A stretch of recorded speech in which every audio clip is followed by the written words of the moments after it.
जय हिंद साथियों, आप सभी का आपके अपने YouTube चैनल चाणक्य जीएस पर स्वागत है। आज की क्लास में हम डिस्कस करने वाले हैं बौद्ध धर्म के बारे में। पिछले क्लास में हमने पढ़ा था जैन धर्म को, तो चलिए शुरू करते हैं बिना देर किए हुए।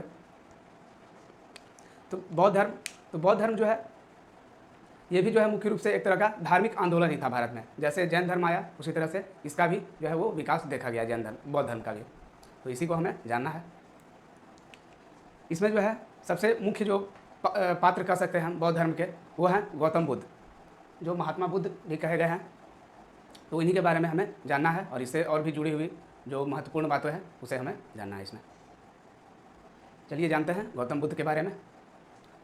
तो गौतम बुद्ध को जो है वो इन्हें जो टाइटल दिया गया है वो दिया गया है लाइट ऑफ एशिया का। एशिया का प्रकाश पुंज या एशिया का रोशनी कहा जाता है। लाइट ऑफ एशिया, एशिया जो महाद्वीप है वो पूरे एशिया महाद्वीप में इनको जो है काफ़ी सर्वश्रेष्ठ माना गया है। इन्हें एक महान पुरुष का दर्जा दिया गया है गौतम बुद्ध को, इसलिए ऐसा कहा गया है। नेक्स्ट अब इसमें है गौतम बुद्ध के बारे में जो अगला जो पॉइंट है वो है गौतम बुद्ध का वास्तविक नाम सिद्धार्थ था।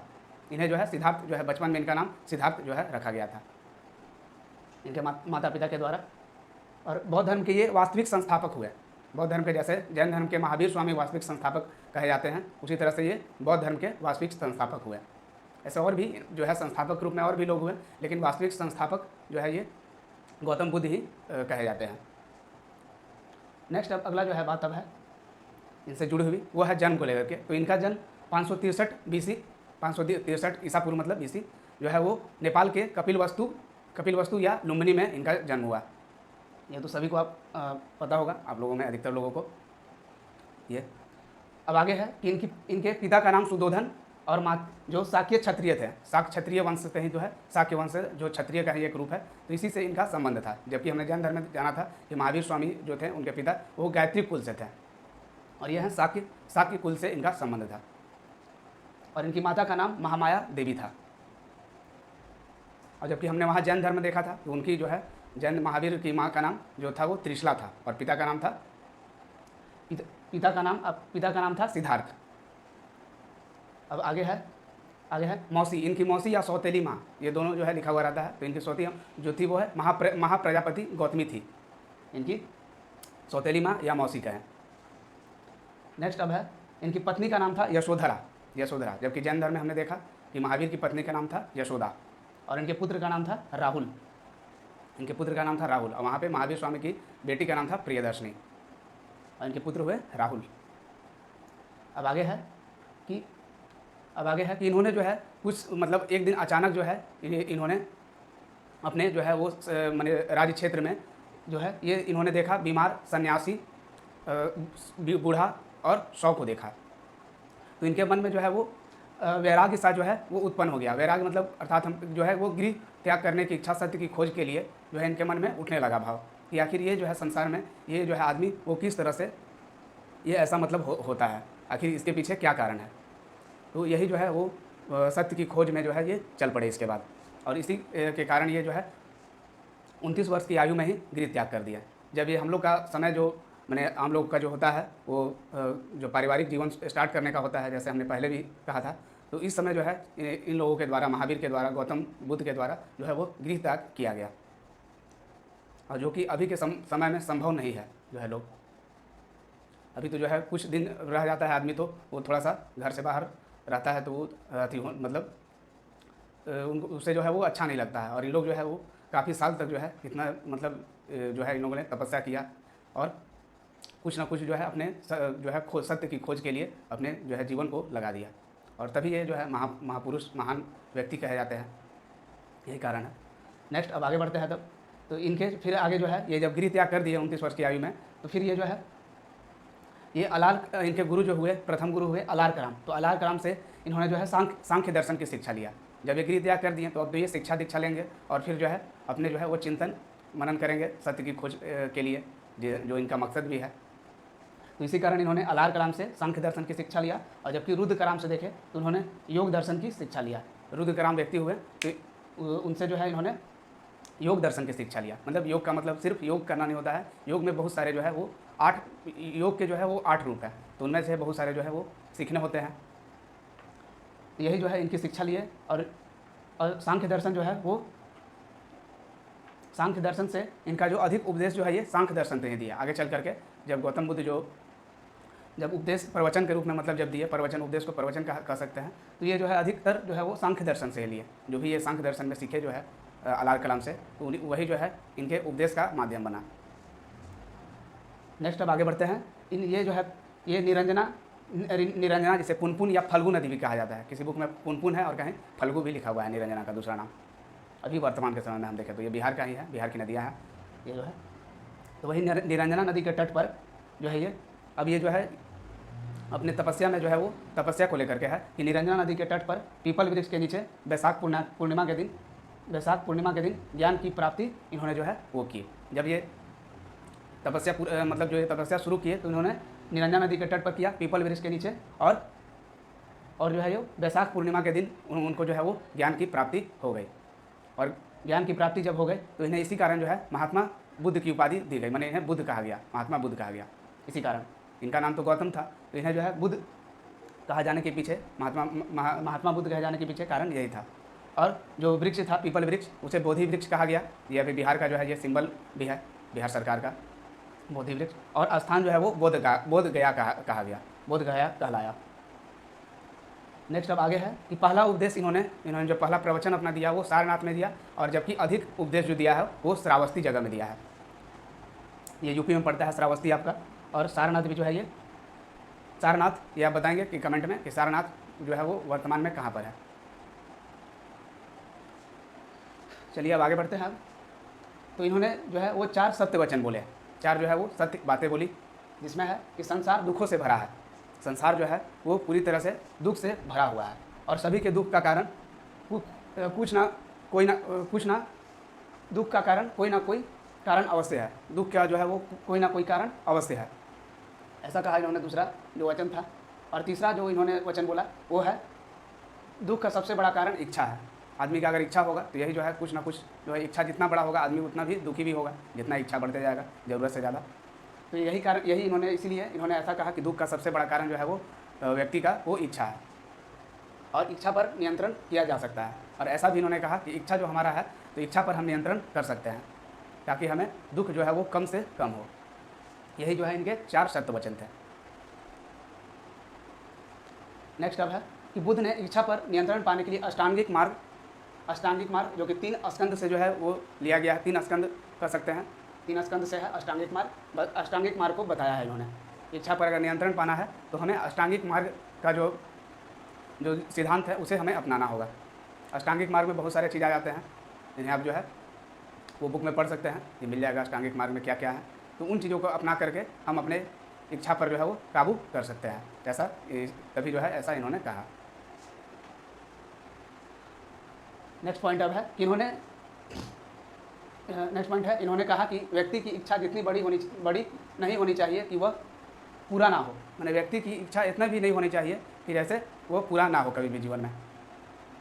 जैसे अगर कोई आदमी अगर सामान मजदूरी कर रहा है, अगर वो कार खरीदने की अगर सपना करेगा तो वो व्यर्थ ही है। तो इसी प्रकार से इच्छा जो है वो इतनी भी बड़ी नहीं होनी चाहिए कि वो कभी पूरी ना हो। और साथ में ऐसा इन्होंने यह भी कहा कि जो है इच्छा इतनी छोटी भी नहीं होनी चाहिए कि पूरा हो जाने के बाद आदमी को संतुष्टि ना हो।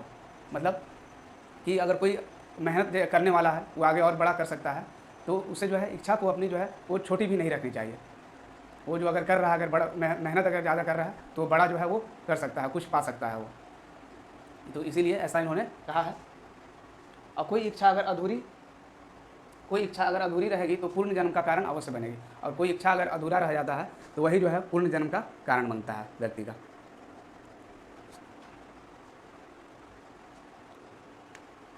आगे है कि पूर्व जन्म से छुटकारा पाने के लिए इच्छा को मारना पड़ेगा।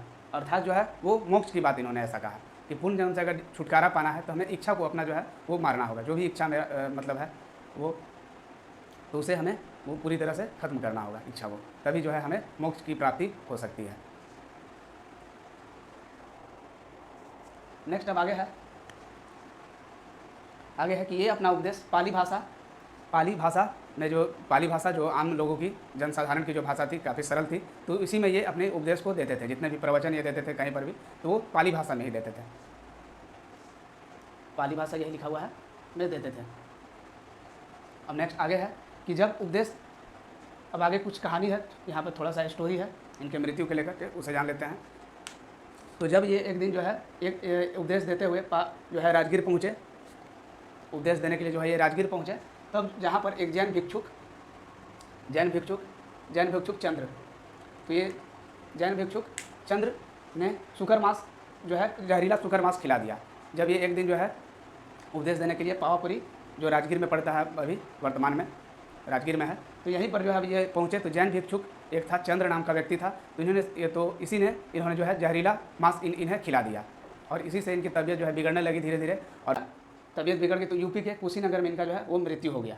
पावापुरी में जो है इनका तबीयत बिगड़ा जो है, और कुशीनगर के फिर यूपी में इनका जो है इन्होंने अंतिम सांस लिया, गौतम बुद्ध ने, इनकी यहाँ पे मृत्यु हो गई।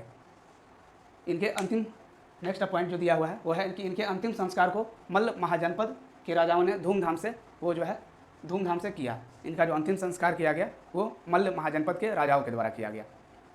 आप बताएंगे कमेंट बॉक्स में, आपके लिए क्वेश्चन है कि मल्ल महाजनपद की राजधानी जो है वो क्या थी। चलिए ठीक है, अब आगे बढ़ते हैं। महात्मा बुद्ध की मृत्यु 483 ईसा पूर्व के बाद इनके अस्थियों को 8 अलग अलग जो है वो स्थानों पर दफनाया गया, जिसे अष्ट महापरिनिर्वाण या अष्ट महास्थान कहा गया है।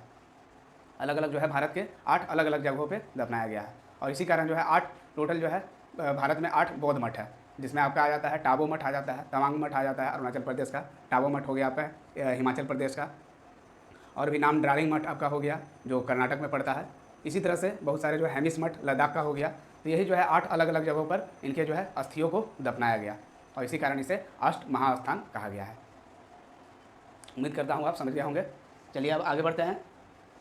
बौद्ध धर्म के 3 प्रमुख अंग हैं। 3 प्रमुख अंग है बौद्ध धर्म के, जैसे हमने जैन धर्म में जाना था त्रिरत्न, तो उसी तरह से यहाँ पर 3 अंग है बौद्ध धर्म में। वो है बुद्ध धम्म संघ, बुद्ध धम्म और संघ है। यही बौद्ध धर्म के 3 प्रमुख अंग हैं। इसके लिए एक छोटा सा ट्रिक है आपके लिए, ट्रिक है BDS जो जैसे एक तरह का जो है ये डेंटिस्ट लोग का जो है ये डिग्री है, जो दांत के डॉक्टर होते हैं उनको BDS जो है, बहुत सारे लोग BDS किए हुए होते हैं, तो उसी से ये ट्रिक है। B से हो जाएगा आपका बौद्ध, D से धम्म और S से संघ, यही है BDS, बुद्ध धम्म संघ। तो यही 3 जो है 3 अंग है बौद्ध धर्म के। नेक्स्ट अब अगला है, इससे बौद्ध धर्म से संबंधित महत्वपूर्ण चिन्ह है। बौद्ध धर्म के महत्वपूर्ण चिन्ह इसे जानते हैं कि बौद्ध धर्म में क्या क्या महत्वपूर्ण चिन्ह हुए।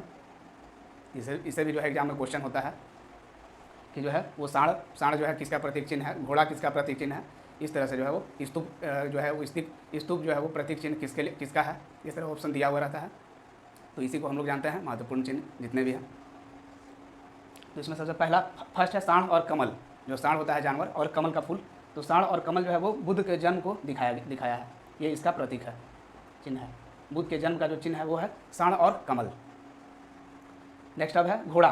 तो घोड़ा जो है वो गृह त्याग, तो आदमी जब भी अगर भागता है कहीं पे तो घोड़ा से ही भागता, मैंने पहले के समय में तुरंत भागता था, कहीं पर भी निकल रवाना हो जाता था, निकल जाता था। तो यही जो है, इसलिए घोड़ा से हम जो है याद रखेंगे, प्रतीक चिन्ह है वो है गृह त्याग का, घर छोड़ने का घोड़ा। और कमल जो है, कमल से हम याद रख लेंगे कि कमल खिलता है, तो खिलेगा कोई भी चीज़, यानी कि जन्म हुआ, अगर खिल गया तो जन्म हुआ किसी का। ये हो गया आपका। अब आगे है बोधि वृक्ष।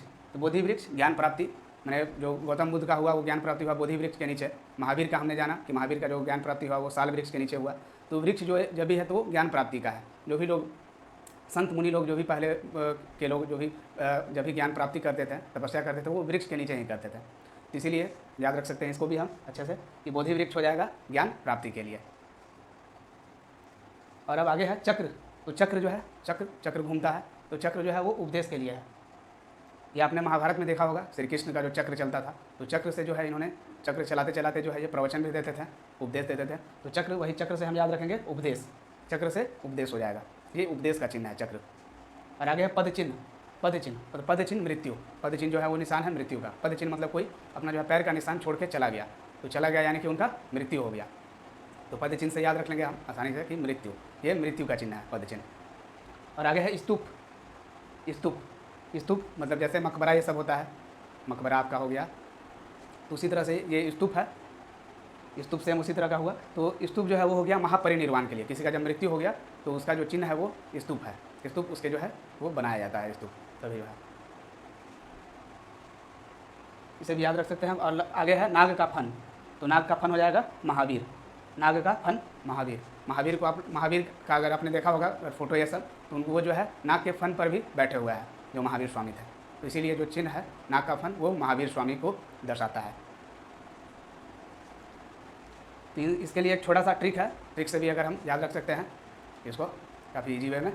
तो ट्रिक इसका है, ट्रिक इसके लिए है कि साण कमल का जन्म हुआ, साण कमल का जन्म हुआ, तो साण कमल का जन्म हुआ, तो साण कमल से हमने जाना भी है कि साण कमल से जन्म जो है, जन्म के बारे में बताया गया। घर से लेकर घोड़ा भागा, मैंने घर कोई गृह त्याग कर दिया तो घोड़ा लेकर के भाग गया।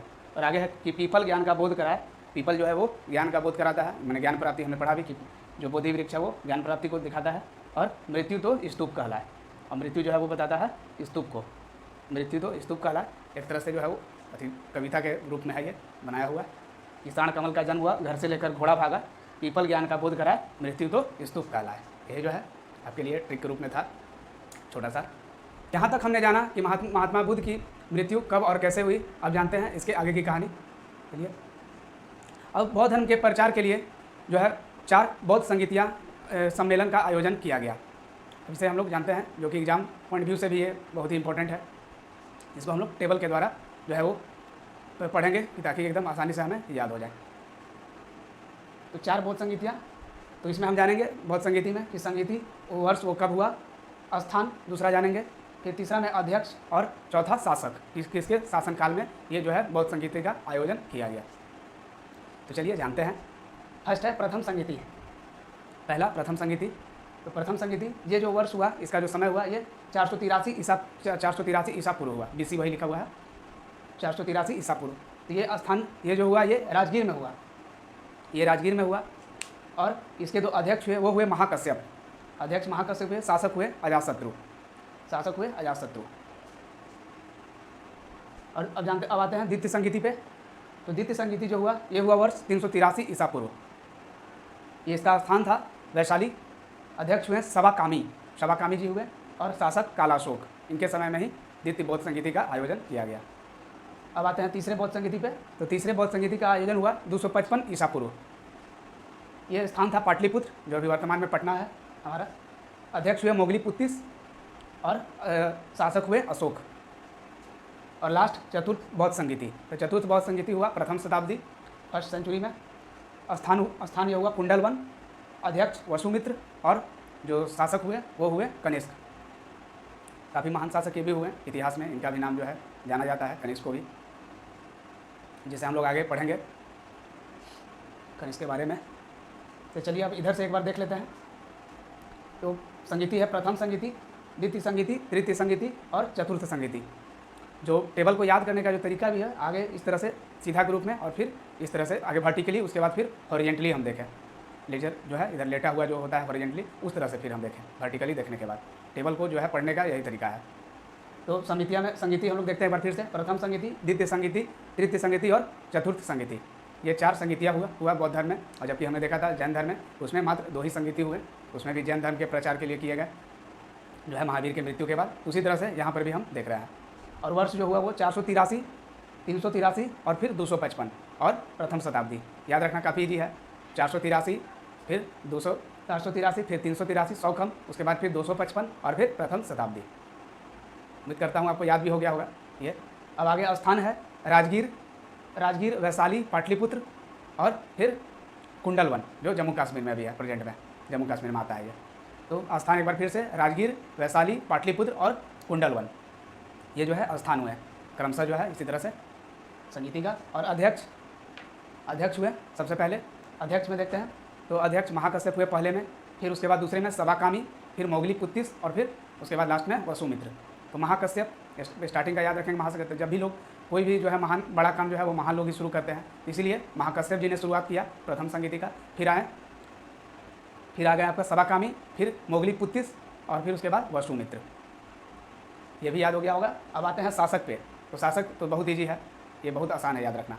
सबसे पहले होगा अजातशत्रु, फिर कालाशोक, फिर अशोक और फिर कनिष्क। अजातशत्रु, कालाशोक, अशोक और कनिष्क, ये जो है 4 शासक हुए। बौद्ध संगीतियाँ के क्रमशः में।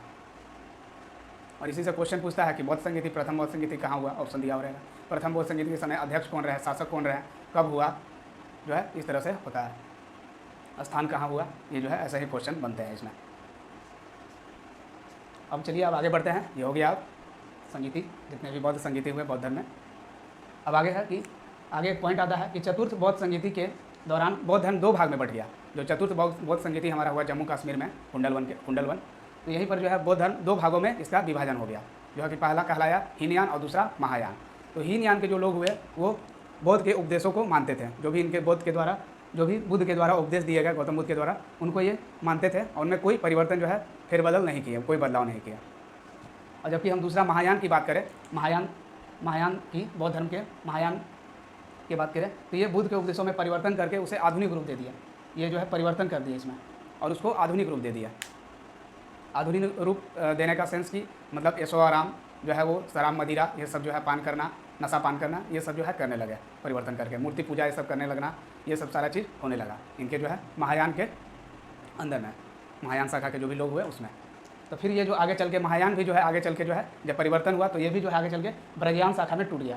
महायान शाखा जो है ब्रजयान शाखा में इसका फिर जो है वो टूट गया, एक और फिर महायान शाखा से ब्रजयान शाखा हो गया, टूट गया, जो कि यही जो है बौद्ध धर्म के विनाश का कारण माना जाता है। मुख्य कारण जो है यही है, ये जो है ब्रजयान शाखा को ही माना जाता है।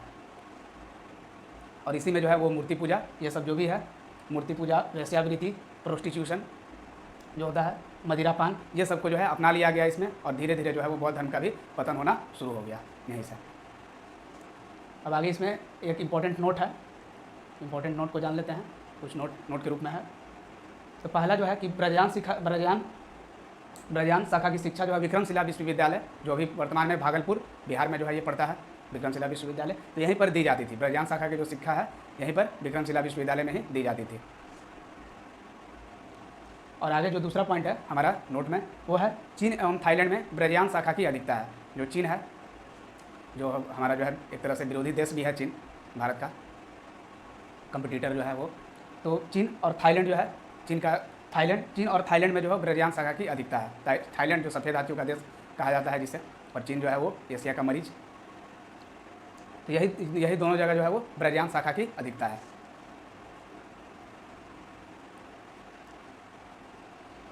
अब हम जानते हैं कि बौद्ध धर्म का विकास जो है वो विकास का क्या कारण हुआ। बौद्ध धर्म जो है इतना विकास किया फिर भी जो है बहुत से विकास के काम हुए, तो उसका क्या कारण हुआ इसे जानते हैं। तो सबसे फर्स्ट जो हुआ बौद्ध धर्म का जो विकास में जो पहला कारण था वो हुआ कि बौद्ध धर्म की भाषा पाली थी। पाली जो आम लोगों की भाषा थी, सरल थी, जो है बोलचाल की भाषा थी, इसी कारण जो है इसका विकास अधिक देखा गया। और कोई भी भाषा, हम अगर वर्तमान की भी बात करें अभी मॉडर्न टाइम में भी, जो भाषा सरल होता है जैसे हिंदी है, इंग्लिश है, इससे जो है लोगों का जो है सामाजिक विकास अधिक होता है। तो इसी कारण जो है बौद्ध धर्म में भी ऐसा हुआ, ऐसा ही देखा गया। और दूसरा जो कारण हुआ इसके विकास होने का, डेवलपमेंट का, बुद्धिज्म का, बौद्ध धर्म का, तो इसमें नियम कानून काफ़ी सरल थे। अगर हम जैन धर्म की तुलना में बात करें तो इसमें जो है काफ़ी जो है नियम कानून जो भी बनाए गए थे वो सरल थे यहाँ पे। और तीसरा कारण है कि इस धर्म को मानने वाले राजा अधिक शक्तिशाली थे, और जो राजा लोग भी हुए वो भी बहुत पावरफुल थे। बौद्ध धर्म के राजा लोग जितने हुए, मैंने राजा लोग का यही जो शासन, अजातशत्रु, काला अशोक, कनिष्क, ये जो है अशोक, ये सब जो हम काफ़ी शक्तिशाली भी हुए। और चौथा जो कारण हुआ तो इसमें महिलाओं को समान अधिकार दिया गया, मैंने वुमेन एम्पावरमेंट जो बोला जाता है वो यहाँ पर बौद्ध धर्म में हम कह सकते हैं कि ये देखा गया। वो मतलब महिलाओं को हर स्तर पर जो है वो जोड़ा गया महिलाओं को, और उन्हें जो है विकास के काम में भी लगाया गया, समान अधिकार दिया गया समाज में। ये तो थे बौद्ध धर्म का विकास कैसे हुआ। अब जानते हैं कि इसके विनाश का कारण क्या हुआ। जैसे जैन धर्म का भी जो है विकास हुआ और उसे मतलब योगदान दिया, मतलब उसमें योगदान के बारे में हमने पढ़ा था। तो अब इसमें भी जो है वो विकास हुआ और फिर जो है धर्म का विनाश भी हुआ। तो जानते हैं कि बौद्ध धर्म के विनाश का कारण क्या रहा यहाँ पे। तो सबसे पहले मूर्ति पूजा और अधिक चढ़ावा लेना जो है, अधिक चढ़ावा ये सब जो है वो ग्रहण करना। तो मूर्ति पूजा ये सब होने लगा इसमें, और अधिक चढ़ावा, जो भी लोग जो है वो चढ़ावा करने लगे, इससे जो है काफ़ी उनको जो है वो इच्छाएं जो है बढ़ने लगी। जो भी लोग पूजा पाठ से जुड़े हुए थे वो काफ़ी जो है धीरे धीरे उनका स्वाब बढ़ता चल गया, और इससे जो है वो गलत कार्य की ओर आगे बढ़ने लगे। ये पहला कारण हुआ इसके विनाश का। और दूसरा कारण जो है कि संस्कृत को ग्रहण कर लेना, और जो संस्कृत भाषा जो कठोर माना जाता था, वो आर्य के समय में जी आर्य जो है लोग संस्कृत बोलते थे, खुद को श्रेष्ठ समझते थे। तो संस्कृत भाषा जो है वो कठोर भाषा थी, वो ब्राह्मणों की भाषा थी, और उसको जो है इसमें बौद्ध धर्म में ग्रहण कर लिया गया। जैसे जैन धर्म में भी ये संस्कृत भाषा ग्रहण करना जो इसका विनाश का कारण बना था, उसी तरह से यहाँ बौद्ध धर्म में भी यही हुआ संस्कृत भाषा को लेकर के। और तीसरा जो है वो है बौद्ध विहारों का राजाओं से दान में मिलना। जितने भी बौद्ध विहार हुए वो जो है राजाओं के द्वारा जो है वो दान में दिया जाने लगा। और इससे जो है बौद्ध विहार में रुकने का स्थान जो है जितने भी बौद्ध धर्म के अनुयायी जो बौद्ध धर्मावलंबी लोग थे वो जो है रुकने लगे बिहार ये सब में, जितने भी बिहार हुए। चैत्य और बिहार अलग अलग होते हैं। चैत्य का मतलब होता है पूजा स्थल, और बिहार ये दोनों जगह, ये दोनों जो है वो देखे जाने लगे बौद्ध धर्म में बाद में।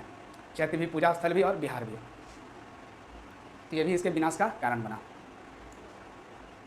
अब आगे जो है अब है बौद्ध धर्म के हम लोग अब जानते हैं कि बौद्ध धर्म और जैन धर्म में क्या समानता है। यहीं पर हमारा बौद्ध धर्म समाप्त होता है। बौद्ध धर्म से रिलेटेड जो भी बातें थी हमने जान लिया। अब है कि बौद्ध धर्म और जैन धर्म में समानता और अंतर को जानते हैं कि दोनों में क्या समानता थी और अंतर क्या थी। तो सबसे पहला समानता देखते हैं। सबसे पहले तो समानता में जो है वो पॉइंट है कि दोनों ने मोक्ष प्राप्ति तथा पुनर्जन्म में विश्वास किया है। इन दोनों में जो है मोक्ष प्राप्ति और पुनर्जन्म में विश्वास किया है। इन दोनों में बौद्ध धर्म और जैन धर्म दोनों में हम देख सकते हैं इसमें मोक्ष प्राप्ति और पुनर्जन्म का जो है वो बात हुआ है। और जो दूसरी समानता है वो है मूर्ति पूजा को लेकर के। मूर्ति पूजा तथा भगवान के अस्तित्व का विरोध किया है। शुरुआत में अगर हम देखें जैन धर्म बौद्ध धर्म में इन्होंने ऐसा ही किया कि मूर्ति पूजा को जो है वो नकार दिया और साथ में भगवान के अस्तित्व को भी जो है उसका भी विरोध किया। तो यही जो है मुख्य समानता है बौद्ध धर्म और जैन धर्म को लेकर के। अब जानते हैं कि अंतर क्या है, बौद्ध धर्म और जैन धर्म में क्या अंतर है, इसे जानते हैं। तो अंतर में अगर हम देखें तो पहला जो अंतर है कि बौद्ध धर्म ने पुनर्जन्म का कारण इच्छा को बताया। जो बौद्ध धर्म के जो भी लोग हुए उन्होंने जो है कहा कि बौद्ध धर्म में पुनर्जन्म के कारण इच्छा को बताया है, और जबकि जैन धर्म ने आत्मा को बताया। मैंने जब भी जो है पुनर्जन्म का कारण जो है वो इच्छा बनेगी, ऐसा जो है कहा भी गया बुद्ध के द्वारा उपदेश में। और जैन धर्म में जो है वो आत्मा को बताया कि आत्मा को अगर हम सताते हैं तो फिर जो है वो पुनर्जन्म का कारण जो है वो बनता है हमारा। तो इसीलिए ये मुख्य अंतर हुआ इसमें इच्छा और आत्मा को लेकर के बौद्ध धर्म और जैन धर्म में। और जो दूसरा अंतर है वो है कि बौद्ध धर्म ने मोक्ष प्राप्ति के लिए अष्टांगिक मार्ग को बताया। बौद्ध धर्म ने मोक्ष प्राप्ति के लिए अष्टांगिक मार्ग को बताया, जबकि हम अगर जैन धर्म की बात करें तो इसने जो है मोक्ष प्राप्ति के लिए संलेखन विधि यानी जो है उपवास विधि को जो है वो प्रधानता दिया है। यहीं पे जैन धर्म और बौद्ध धर्म का टॉपिक समाप्त होता है। आई होप आप सब कुछ समझ गए होंगे और आपको बहुत कुछ सीखने को मिला होगा एक नए तरीके से। चलिए फिर मिलेंगे अब नेक्स्ट क्लास में, जहां हम और भी अन्य धर्म जैसे शैव धर्म, वैष्णव धर्म, भागवत धर्म, पारसी धर्म, इस्लाम धर्म के बारे में जानेंगे। तब तक के लिए जय हिंद, वंदे मातरम।